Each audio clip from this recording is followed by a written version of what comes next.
What's happening, folks? Welcome back to the 182 News Podcast. This is your host, poppincurbs, and today we are joined by special guest, fresh off the Missionary Impossible tour, as guitar tech duties for Tom. We are joined by Marcus Catanzaro. Marcus, how are you? I'm great, man. How are you? Thanks for having me. Hey, doing good. Stoked to chat. To start things Yeah. off, I'd like to learn a little bit more about you. I don't know too much about you, so if you don't mind, where are you from? How did you get into the guitar tech side of things? Yeah, sure. I'm the rogue Blink-182 crew member, I guess. I grew up in Sydney, Australia. Kind of lived all over Australia for a long time, touring the US, going back and forth. Um, I played in bands from a very young age, very similar vibes to Blink-182, like all of us, very influenced by that kind of SoCal movement. And so I played in a band when I was really young that got signed. It kind of like opened my, I guess, purview into touring. I was only about 13 or 14 years old. And so I started kind of touring in school holidays and doing shows. And then my older brother and sister both played in bands. And so when I wasn't touring, I'd start working for them and then friends' bands. And it starts escalating and more. And all of a sudden you're tour managing a hardcore band when you're 16 years old and they're 30-year-old men. So I started touring and yeah, at one point in about 2017, I got a call to work for Fleetwood Mac, which kind of leads us to the point of the story where I had to relocate from Australia to the US full time and commit. And it's kind of been a dream ever since, really. Dude, you started early. So first band, you're 13, 14. Were you the guitarist? It was, yep. Oh my gosh. And it sounds like your family, you're full of musicians in your family. I mean, were you able to keep up with school and juggle these at such a young age or no? Yeah, it was hard. I mean, I'm not going to lie, I'm not a very good student. I left school very young because of music. Like you meet those people, a lot of athletes and stuff, and like they were like, from the age of 10, I knew that I was going to be a football player or whatever. I was like that with music. Like I always knew that it was my place. I loved being surrounded by community. I still do, and a lot of my career is driven by that fact. In fact. Um, and I just always knew that school wasn't for me, education wasn't for me. Every other part-time job I had wasn't for me. I was a plumber for a while, just to, in between tours, and all I could think about was getting on tour. And I sacrificed everything for it. I don't know that I ever went to a friend's wedding or birthday or anything like that. Like I missed everything, and you know, kind of put it all in line to make sure that I am where I am today. What was your band's name that got signed? It's called AIF, All in Favor, and it Okay. wasn't very good. Are you on streaming services if we check you out? No, we are not. We were not. No, it was kind of pre-internet. Had it been the days of the internet, maybe it would have gone differently. It was really difficult, especially for Australian bands at that time, to break overseas because streaming didn't exist. It was so expensive to ship physical products. So you could be like the biggest band in Australia and no one has ever heard of you in any other continent. I mean, it's kind of still that way to some weird degree. That's crazy. As far as the gear side of guitars, I mean, is that something you fell in love with at an early age, or was it just like the nature of the business touring? You just had to learn this stuff. I never really fell in love with the gear side of it. I would say that I'm still pretty low on the scale of people who are obsessed with gear. I think there's different kinds of techs. Like if you think of like techs kind of being like athletes or whatever, where they're specifically good at one aspect of the job. Like you have like a luthier style tech who's incredible at working on guitars, or you have an electronic style tech who can work on any amp at any point without getting electrocuted. Um, I have always found that, like, as a guitar tech, my superpower, which took me a long time to realize, is that I've been the guy on stage a lot, and I know when something is about to go wrong before it goes wrong, and I know when my artist is uncomfortable, and I know when they're really comfortable, and I know what the difference is between those two things. So I've never really been gear obsessed. I wish that I probably was a little bit more gear obsessed. I played guitar on TV shows in Australia for a long time, and I go back and watch footage of that. And I wish that I knew what I knew now about tone, and I was like, that sounds pretty shitty. I wish I could have done this or that, or I shouldn't have been playing a JCM 800 and a Telecaster. That's not the right sound. Um, so yeah, I'm not at all gear obsessed. I definitely know what I know. I definitely know what I like. And I'm really good at understanding what someone else likes and needs for the job. But man, so many guitar techs run laps around me. Like I'll pick up a guitar and they're like, that's a 1971 T series, where you can tell that the two pieces of wood are laminated. I'm like, I zoned out at least 9 minutes ago. Like I don't care. Yeah, It's not for me. that's funny. So 2017, you move and start supporting Fleetwood Mac in some capacity. What was the role? I was a guitar tech. Oh my gosh. So Yeah. leading up to that, I mean, you don't just get plucked out of Australia just randomly. Like, who were some of the first bands, or was that your first guitar tech job? No, no. I mean, I'd worked since 14 years old as a guitar tech. Well, inverted commas guitar tech, but knowing what I know now, I wasn't really doing a whole lot of guitar teching. Um, but no, I worked for a lot of really big Australian bands, bands like Gang of Youths and DMAs, a guy named Chet Faker. So a lot of Australian stuff that did well overseas, and we would kind of, it was all fly touring. Um, I was working for a guy, there's a band from the 70s and 80s called Crowded House. The singer is named Neil Finn, and I'd worked for Neil Finn for about 4 years prior, I think, and got along really well with him. He's very, very iconic dude. Like Paul McCartney said, he's the greatest songwriter of all time. He's very like under the radar, but unbelievably, huge in pretty much every country. So he joined Fleetwood Mac when Lindsey Buckingham got kicked out, and I was working for him. And so the Fleetwood Mac crew, I guess, graciously extended me an olive branch that very much changed the next, 10 years of my life. Oh my gosh. That's Yeah. pretty crazy, man. And so at that point, you moved to the States. Yeah, yeah. I was living in Perth in Western Australia at that time. I tried to stay in Perth for as long as possible. I don't know if your listeners know where that is, but it's the most remote city in the world. Major city, I suppose. It's this iconically beautiful beach town, or beach city in Western Australia, and it's just so far away. So I was spending like, hours upon hours upon hours on airplanes, and people would go home, when that was a 3-year tour nearly. So people would go home for a week, and recharge, and I'd be sitting in an airport hotel being like, well, it takes me a week to get there. So, so yeah, I moved to Los Angeles. Got pretty lucky in the timing of that, and yeah, everything started to kind of fall into place. Were you still playing in any bands during this time period, or was that in the past? No, I haven't played in a band in a really long time. I was a session musician in Australia, so it's kind of also a random, long-winded story. But I basically played guitar on the X Factor TV series for about 7 years. And um, I randomly got a call by a music director. They wanted a younger band. They'd kind of traditionally all Australian TV, similar in America, actually. You'll see or you'll note that the same kind of musicians do all TV shows. They're often like, well, they are really amazing musicians, but they're often really like, very schooled, very trained, that type of thing. When they produced that TV series in Australia, they wanted the band on stage. They wanted like more of like a real band. And so the music director who'd grown up in punk rock was kind of like, I know dudes who like have played to two people in a club and put on the best show I've ever seen. Like they're not affected or nervous to move around and, you know, do some high kicks. So we randomly got this call to play on the X Factor. And over the kind of first 2 or 3 years, I morphed that into a music direction company. So we worked for Sony Music.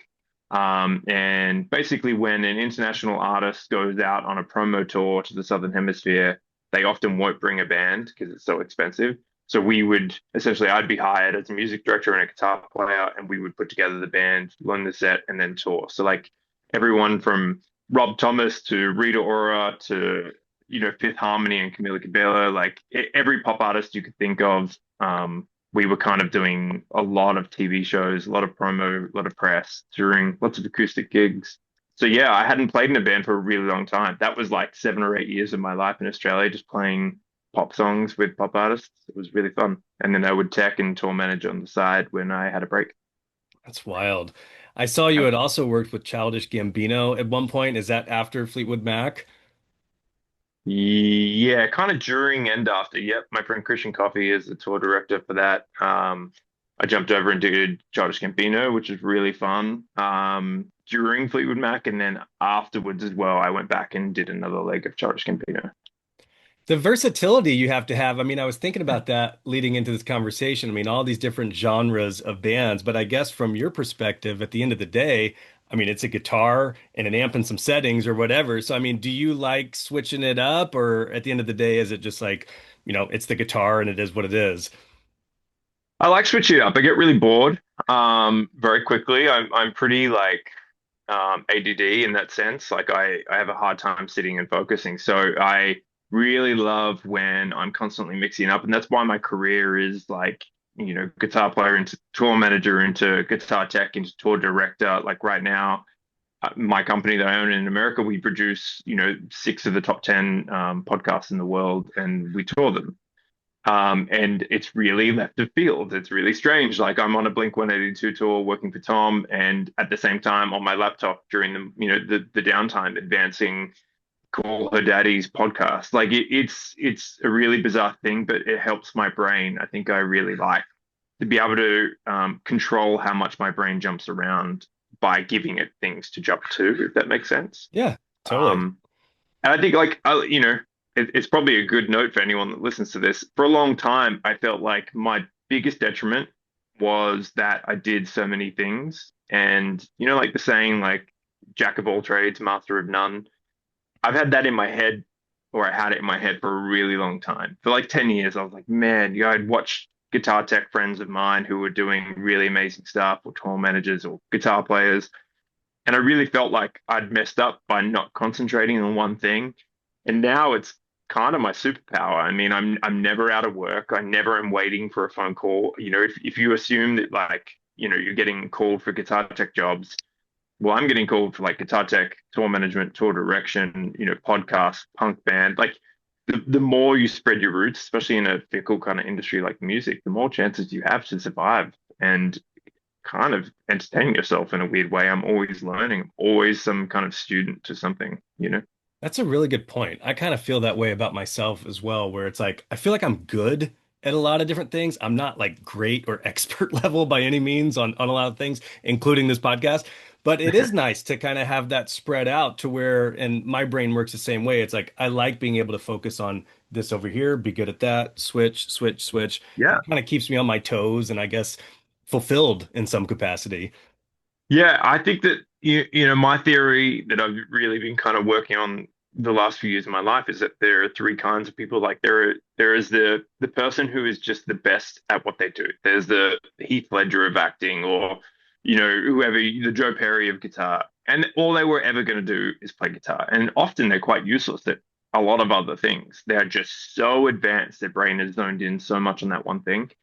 Then I think there are the people possibly like you and I who kind of pretty good at a lot of things and kind of can do a lot of things and want to take the lead on a lot of things. And then I think there are the people who actually don't care about any of it and they just want a task and they want to complete the task, and that's what helps their brain.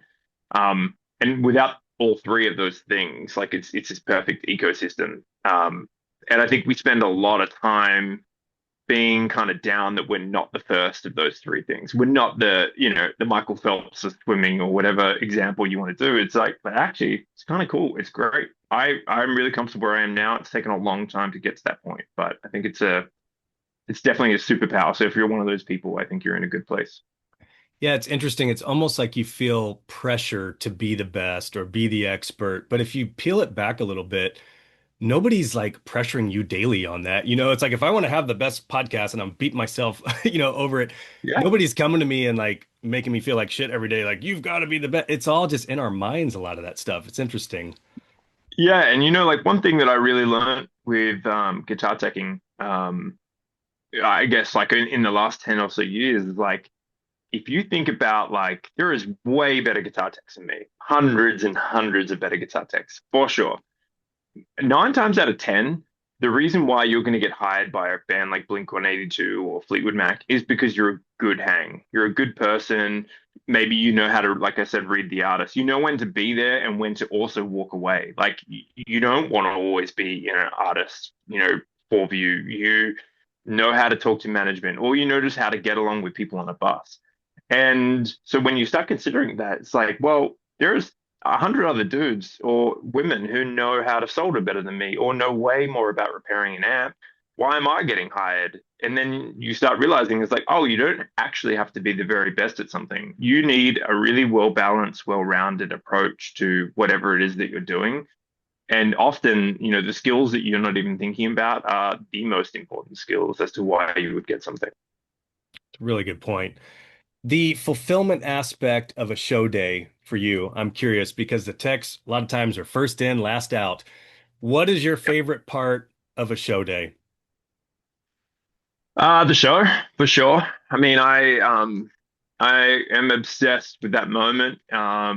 Whenever I've tried to get off the road a little bit more and leaned more into the management side or the tour direction side of what I do, I really miss the, 5, 4, 3, 2, 1, go house lights and that screaming sound and that feeling. It's an addiction and it's my favorite feeling in the whole world, genuinely. And when people ask me, on other podcasts and stuff, people always like, well, don't you wish it was you? Don't you wish you were Tom DeLonge? I genuinely don't. I love that I get to meet people like Tom, who's such an, huge inspiration to my life, and work for him and go between these artists. Like it's Tom for the last 3 or 4 months, and it was John from Steely Dan, John Harrington, who's one of my favorite players ever, and I got to work for him for a couple of years, or Lindsey Buckingham or Neil Finn. So like I adore that feeling and that moment and doing it with different people constantly and seeing their reaction and their energy. It's such a good feeling. Do you get nervous? Yes, absolutely. No, I do. I'm such a dork. Like I have a saying that I say to myself, literally, when the lights go out, I say it a couple of times in my head, and it just calms my nerves. And it's like we're not here to stop things going wrong, but we're here to work through them as quickly as possible. And I say that over and over, and it's something I learned when I joined Fleetwood Mac from one of the old Tom Petty and the Heartbreakers techs, who's been a good mentor of mine. Is like shit happens. Like you can't control everything, but you can control how you respond to something. That's kind of teching 101. That's like any good tech will tell you that's what we're there for. The analogy of we're a paramedic and other people out there are doctors. Like a luthier is a doctor. They sit and they do surgery. We stop the bleeding. So yeah, I get really nervous. I just try to tell myself that and hold on tight for dear life. Yeah, that's a good way to think about it. As far as live shows, man, I say all the time, there's nothing better than seeing your favorite band play your favorite songs live. And it sounds like even from your perspective, stage left, you can feel that. And Tom alludes to it sometimes where it's just the energy and the crowd just syncs up. Like it's so special, man. Yeah, it's kind of ruined gigs for me in a weird way because I actually don't like I never go to gigs if I'm not working, very rarely, and I don't like being on the punter side. I don't like just hearing it. I feel like I lose a feeling element. So, stage left, I often have, in-ears in and I have a really weird mix and I'm not even getting the full show. But there's this energy that you get from the side of the stage that I don't know, maybe it brings me back to, the first 10 years of my career being in shitty little punk rooms or something. But yeah, something about that is an energy that we all feel for sure. When was the first time you recall hearing about Blink-182? Because if there's one thing I've learned from this podcast, it's that Australians love Blink-182. Yes, we do. So when I think I was 13 years old, I was a little dorky. Like I'd already started kind of like playing in a band, but barely playing in a band because my friend Dan, who I grew up with, who ended up being in my band for a really long time, he knew my brother's band. He was kind of the cooler of the kids at school. He had an older brother, so he was really into like Unwritten Law and Blink-182 and bands like that, Green Day. And so he had approached me about playing in a band knowing that I probably knew nothing about being in a band, but my brother was a singer in a kind of well-known punk band. Um, and so he kind of really opened my eyes to a lot of music. And then at the same time, my sister was obviously into punk rock and randomly kind of on a trajectory of her own toward Blink-182, which we can talk about later. But I was listening to some pretty questionable music in her eyes, and she was really like every week she'd be like, "Hey, I got you this CD. Hey, I got you this."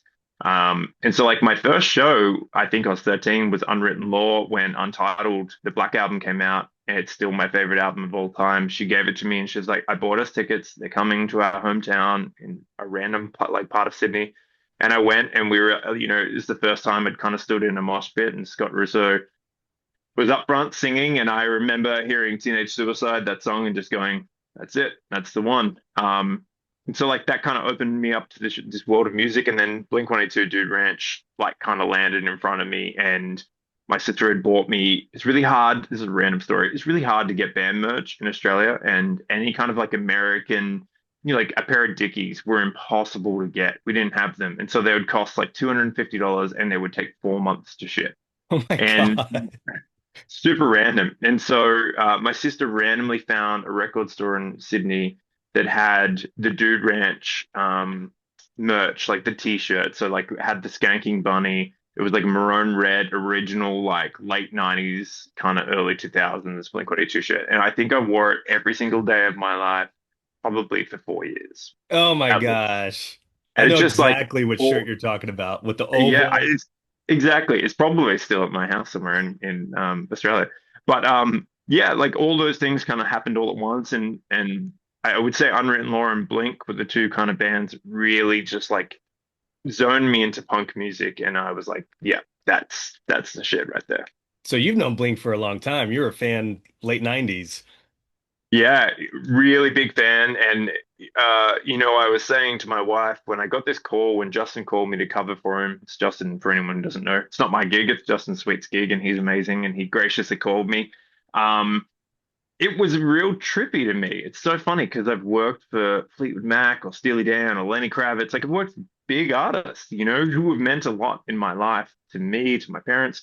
Blink hit different. It hit real different. I was so weirded out, to rehearse at Travis's house. I ended up working out quite a lot with Travis during rehearsals, and I was like, this is really weird. Like this is Travis Barker, and I'm doing push-ups, like so strange. And I didn't expect it to hit differently. Like I've spent my life around musicians and celebrities, but yeah, they were such a pivotal band for my life, and I guess I never really paid attention to that or gave it the justice or the thought process that it needed. And then I started thinking about it. I was like, oh, this makes total sense. Josie was probably the first song I played start to finish on guitar. Oh, it's so rad. Yeah, I was going to ask Yeah. because I'm a fairly big Nine Inch Nails fan, and I saw they were out on tour, and I knew that Justin, who's typically Tom's guitar tech, was out with Nine Inch Nails. And as I started looking at the tour dates, I'm like, there's a little bit of an overlap here. So Yeah. I was chatting with our mutual friend Jeff, and he said, "Yeah, Marcus is going to come out with this." And that's the first time I had heard of you. I'm like, "Okay, who's this Marcus guy?" So then you're out for the first stretch of the Missionary Impossible tour, and I was going to ask, like, yeah, was this the first time you had met Blink? Do you just show up to Travis's house for rehearsal? Like, were you tripping out? It sounds like you were. Yeah, not the first time I've met them though, which leads me back to what I alluded to earlier. Randomly, my sister worked for Blink-182 a few times. So she was the tour photographer for the Southern Hemisphere, in like the early 2000s, I guess. And then randomly, Atticus and Macbeth sponsored my band when I was a teenager. So I actually had a real random type connection to that world. So when Blink were on tour, because I was sponsored by Atticus Macbeth and Famous was in Australia, was kind of under the same umbrella at that point. I had to work the tour and I worked the shows in Sydney because I was kind of essentially like doing promo for Atticus Macbeth and Famous. So I'd met all three of the dudes back then when I was 16 or something, I guess, and my sister was on tour with them, and yeah, we had a random connection nothing that like was notable. And I don't even think the guys would remember, but it was weird because I did have this like small connection to the band, and then rocking up to Travis's house for the first day and slowly getting to know all three of them and being able to go, oh yeah, we do actually have this weird connection. You know this guy, I worked for this guy, you sponsored my band. You probably have no idea that you sponsored my band, but you did. Uh, so yeah, it was weird. It was a weird kind of full circle moment. Yeah, it has come full circle for you. That's pretty Yeah, wild. When it yeah. comes to Tom's setup, I mean, you get asked, obviously, accept. You're walking into rehearsal. I mean, were you comfortable with Tom's rig? Was there anything unique or challenging about it? No, I mean Justin built the rig, and he's an incredible tech, and he really. I'd already met him one time at the storage facility to go through the rig and the operation, and he's very diligent, and just the tidiness of that rig is everything. I mean, when you hand over a job between techs, it's really hard because we all have different brains, different processes, and you kind of have to inherit someone else's process. And it's up to the rig whether it can, I guess, waver between my brain and Justin's brain as to how we operate. But yeah, Justin had done a really amazing job and still doing an amazing job. He gave me a lot of great notes. There's nothing overly complex. I think most modern rigs for a band on digital amps are on a very similar kind of system. So like, fractals, radial failovers, and selectors, it's all pretty much the same now. So I think once you kind of understand the routing and the concept between one, proper touring redundant guitar rig, then you kind of know them all. Those first shows happen. Did you have an extra level of nervousness for those, or was it just business as usual? No, I didn't actually. Tom's incredible at being calm. He doesn't approach anything as you can kind of tell on stage. Obviously he puts on this or has this kind of like comedic persona to some degree, but that there's this like energy that is true to that he brings to the show. He's like, we're a punk rock band, we make mistakes. Like when I've worked for bands in the past, like Steely Dan's a great example. Like Donald Fagen from Steely Dan has perfect pitch. Like we spent countless hours working out the finite details of guitar tuning, not just like, hey, it's in tune, it's in the middle, but working out that when you press down a note on a string, how much do you have to compensate? So you have to detune the guitar to make sure that it's in tune for the chord. And we have started songs, and he has stopped the show in front of 15,000 people and said, someone is out of tune, everybody play a note. And like, that is stress and that is pressure Oh my because if you're God. the tech that gave that guitar, we don't do that on Blink, thankfully. So no, I wasn't actually nervous. Tom was so, I mean, the whole band was so welcoming and crew, and everyone's really supportive. You know, every band and every tour is totally different. As far as how they welcome people, they could be really tight knit. They could barely know each other. They can be kind of assholes. The Blink crew is just such a unique example of really great humans that really care. A lot of them have been there for a long time, but they really have a family kind of vibe. And so that extends to, your nerves. It's like you feel supported. If something was to go wrong, they're not just going to fold their arms and look at it. I know that Diaz is on the other side and knows a ton. Daniel's on the drums there with Travis, and something can kind of carry across and it can help me. So all of that goes into you feeling more comfortable into your first show. That's awesome to hear. How did you like his Fender Starcasters? You know what? I was unbelievably impressed and surprisingly so. Not that I thought that they would be shit, but I just didn't expect a whole lot. I played the Gibsons that he used to play, and they weren't for me. There was nothing wrong with them. I also probably played factory models, to be fair, but they just weren't kind of my vibe. The Fenders were unbelievable. They have like a resonance to them. They have a tone to them. For somewhat of a simple guitar, they really are quite versatile. Like when you roll the volume back, you can clean them up. I really, truly thought that they were exceptional. Yeah, dude, I was even surprised. I have one over here, and I'm typically a Yeah, Strat see? guy, and I am typically just Strat all day. And as soon as I got that thing, man, like I hardly even pick up the Strats, like straight up. And obviously, Toms are a little bit more tricked out than the production model, but they're rad, Yeah. dude. even there's some production ones floating around on tour. Like even the production ones are really great. They're like the perfect mix of resonant, hollow body, and then something like a Strat with that kind of top end cut. And I definitely think they sound better than a Strat, standard Strat for what Tom does. There's definitely some weird things with them, like they do have like certain notes and frequencies will make them kind of feedback, but Tom uses it and kind of interacts with that in a weird way. It's kind of all part of how he plays. So it's yeah, they work perfectly. I'm a big fan.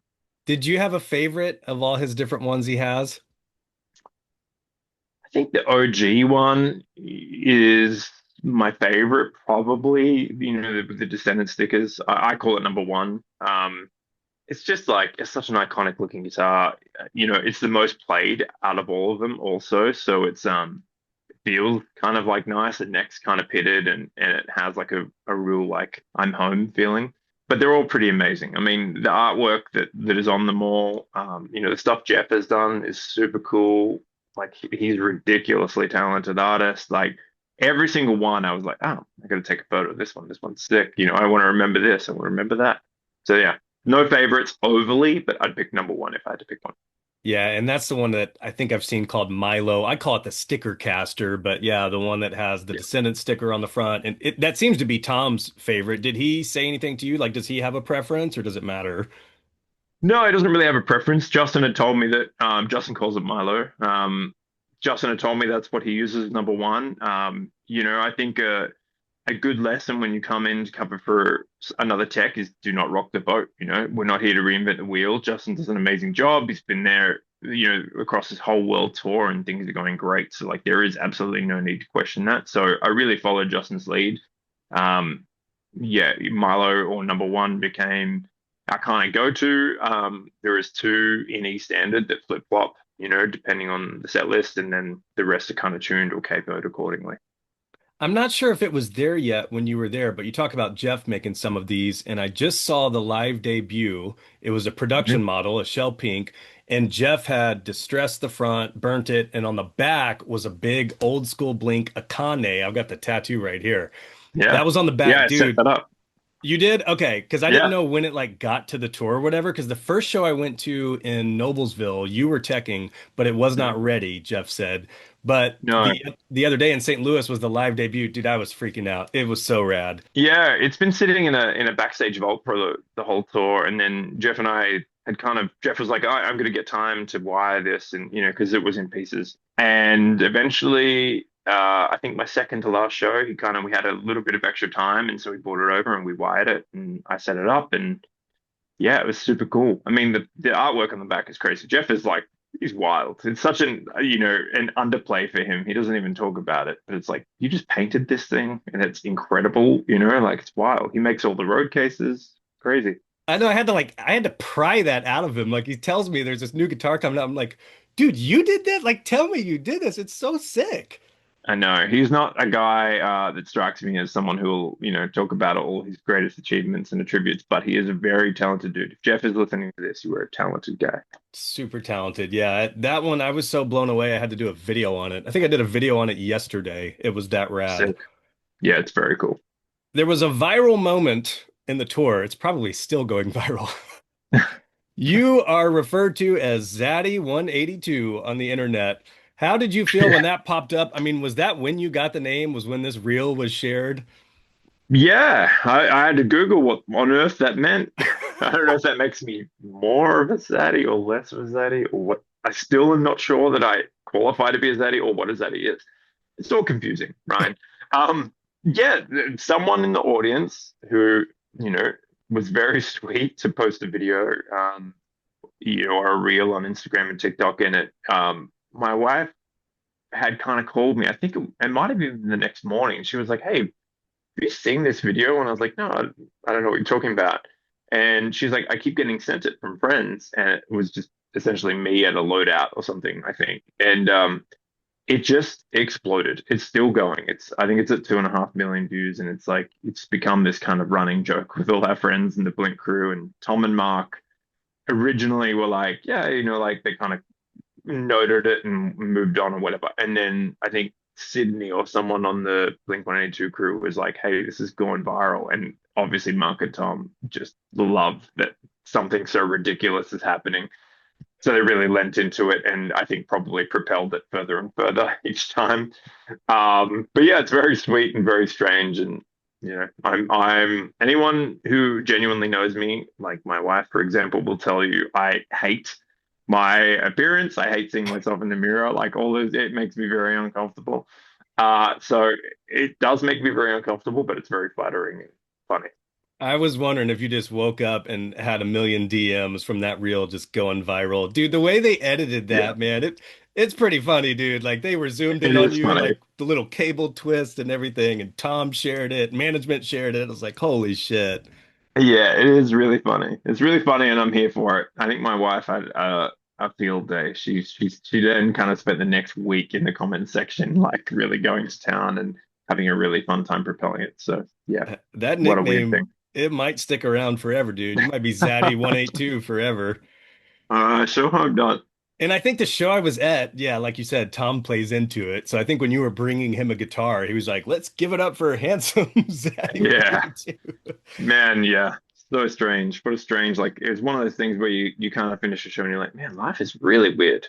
Yeah. It's really Yeah. weird. Yeah. Thinking about that kid from 1997 who's just wearing that Dude Ranch era shirt for 4 years. And Exactly, now dude. you're on a Blink stage, like the brunt of a joke or them talking about you in the middle of a set. That's crazy, dude.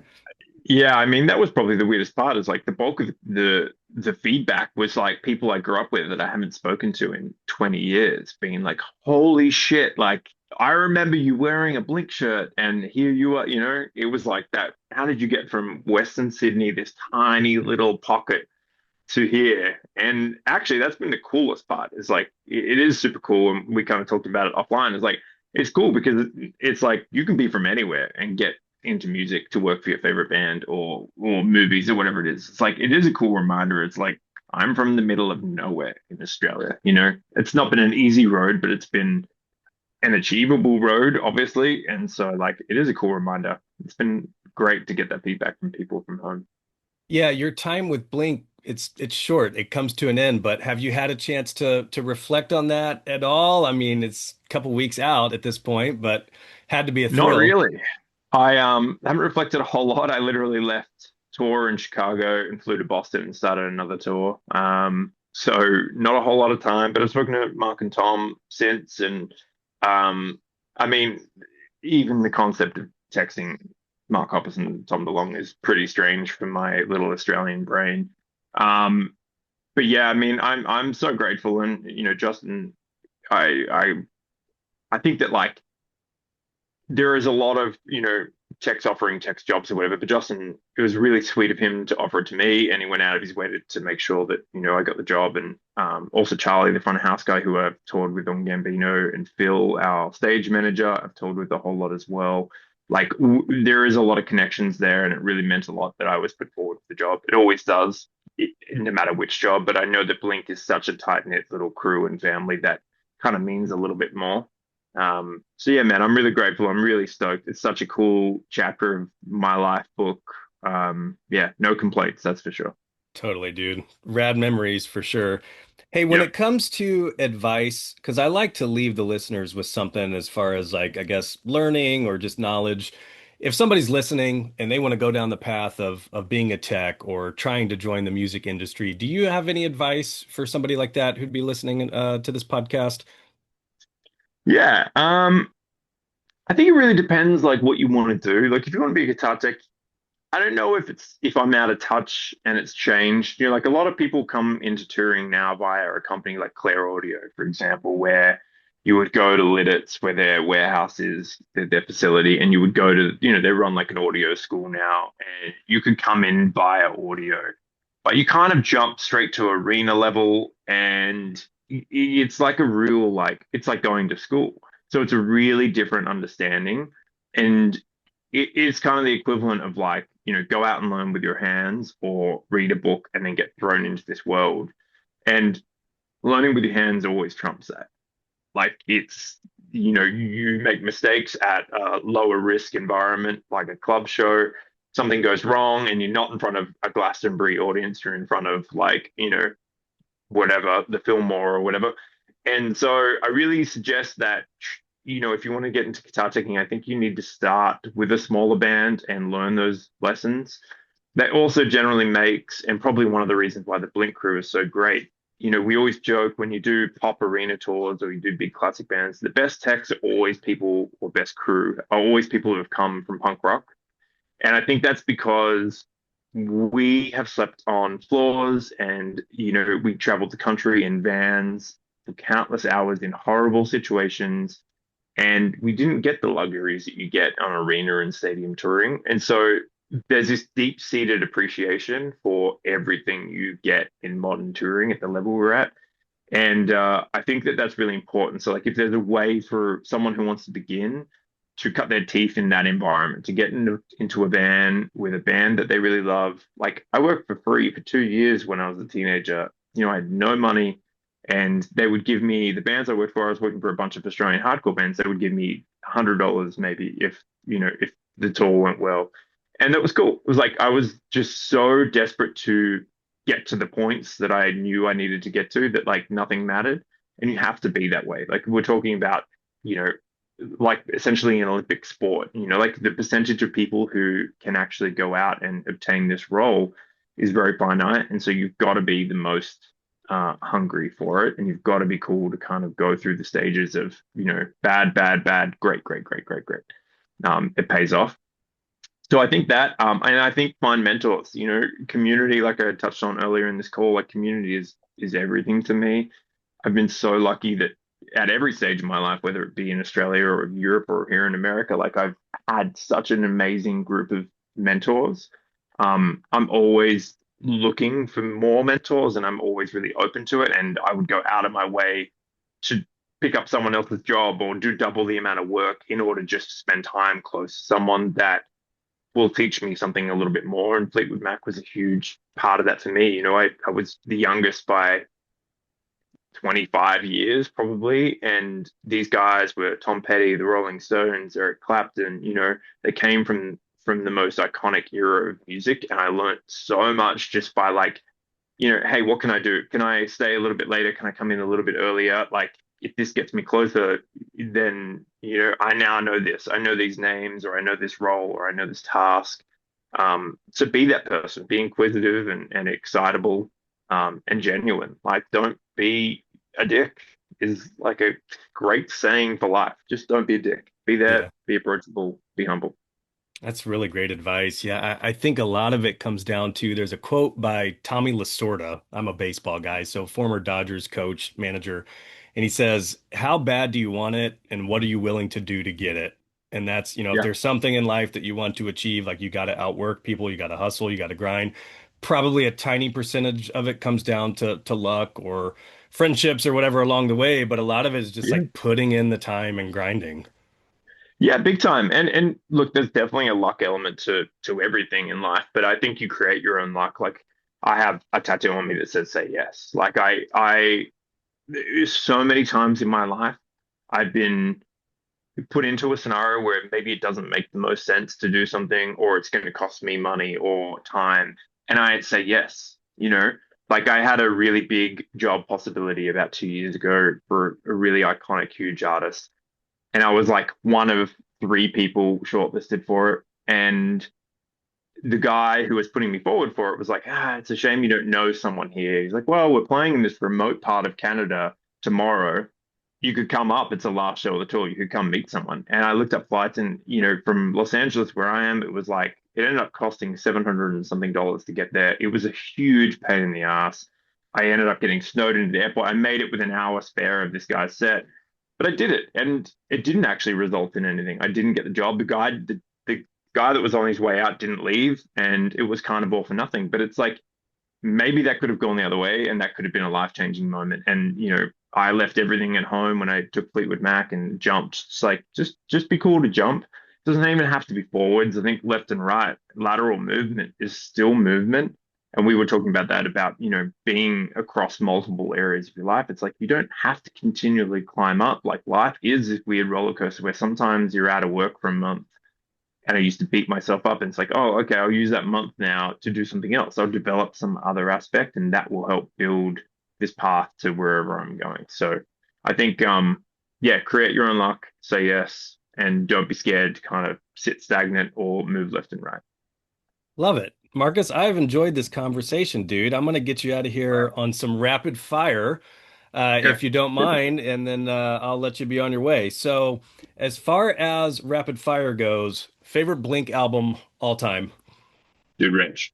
Oh, I figured. And it sounded like your favorite overall album. Is it still that UL album? Yeah, yeah. I mean, it's pretty up there. I can put that album on start to finish and not touch a song. Like, I think that's one of the best punk rock records ever written, for sure. Okay. Favorite Blink song of all time? Dumpweed. See, I thought you were going to pick something from Dude Ranch. I thought you were going to go with Damn It, Apple Shampoo. I was surprised too, to be honest with you. But when Tom plays that live, I would always sound check with that with Charlie. It's such a good song. That riff is amazing, and it's like it's a good example of like I think Blink. This is not rapid fire. I'm already blowing it. But Blink is like you just assume that Blink stuff is so basic. It's like it's four chords, whatever. Some of the stuff Tom does is really intricate. If you watch how Tom plays that, his actual positioning and the way he's the slide down on the do do do, it's really intricate and actually quite technical, and I love that. I told Tom that. I was like, he always, he calls himself some shit guitar player, or he says I'm just a shitty punk. I'm like, dude, you're actually not. Like, you nail some of these things are not easy to do, and it took me a hot minute to be like, how is he doing this? And I think Dumbwaiter is a great example of that. It is such a cool riff, and if you listen to it harmonically, there's certain notes ring out as he's playing. Like the way that he has constructed that, whether it be an accident or intentional, is really cool. Yeah, dude, he doesn't give himself enough credit. And it started early, dude. Like Cheshire Cat stuff is hard on guitar. 100%. Dude, I tell him that all the time. Even as a vocalist, I mean, if you listen to my wife and I were talking about the lyrics of Blink, like, you know, funnily enough, yesterday I was in a yoga class and they played All the Small Things, but like this weird ballad piano version that was not great. But it made you like, because it was like this ballad, I was listening to the lyrics. I'm like, the lyrics are actually really transferable and very applicable still to this day. Like, I think we're not giving Tom and Mark enough credit that like these are actually really good songs. It's just that the way they're delivered is supposed to be like a joke and punk rock and in your face. But yeah, when you dial it back, they're talented dudes. I think that they might have a chance. This They Blink might. 182 band. Yeah, they They might. might make it. Yeah, They there might make it.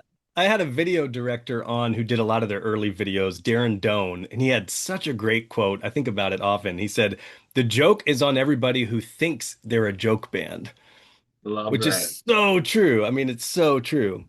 Yeah. Uh, Final question, and I pose it this way. So obviously, I've got a decent collection of Blink stuff. I don't know if you have any particular hobbies or collect anything, but the way I pose it is this.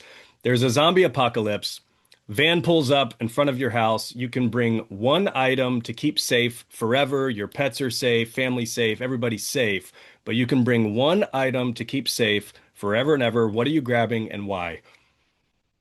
Hmm. That's a good question. Do you have like a first guitar or No, remember, I'm not a gear person. I was for a long time, and like, I mean, I've got guitars. I've probably got 8 guitars around me in this room, but I literally couldn't care less if they burnt in a fire. Like, I would be like, okay, I'm surrounded by guitars my whole life. Um, Honestly, it's pretty boring. I'd get my laptop. Like, I'm such a work nerd that I love the concept that like I could get back to work. Like anything I lost, I can get again. I love to hustle, and I know how that makes me feel as a person, and it makes me a better person. So yeah, boring answer. It's not anything cool. It's not a guitar or a pedal or an amp. It's that actually I have a Tom Petty Silvertone amp, an old cool Silvertone amp that Tom Petty and the Heartbreaks used to own. That's pretty badass, but I still wouldn't even grab that. It's too heavy. that'd be I don't heavy. want I was about to say that'd be too heavy, it. dude. You can bet. You can Marcus, bet. I have enjoyed it. I appreciate your time today. Is there anything you want to leave the listeners with? No, thanks for, nothing direct. Thanks for being fans of a great band. And yeah, I mean, as techs, we get so much pleasure out of working for these artists, and so much of it is thanks to these, the people at the shows. So Thank you for listening. Thanks for buying tickets and helping us have a job. I appreciate it. And thank you, Ryan. It's awesome. No problem, dude. Enjoyed it.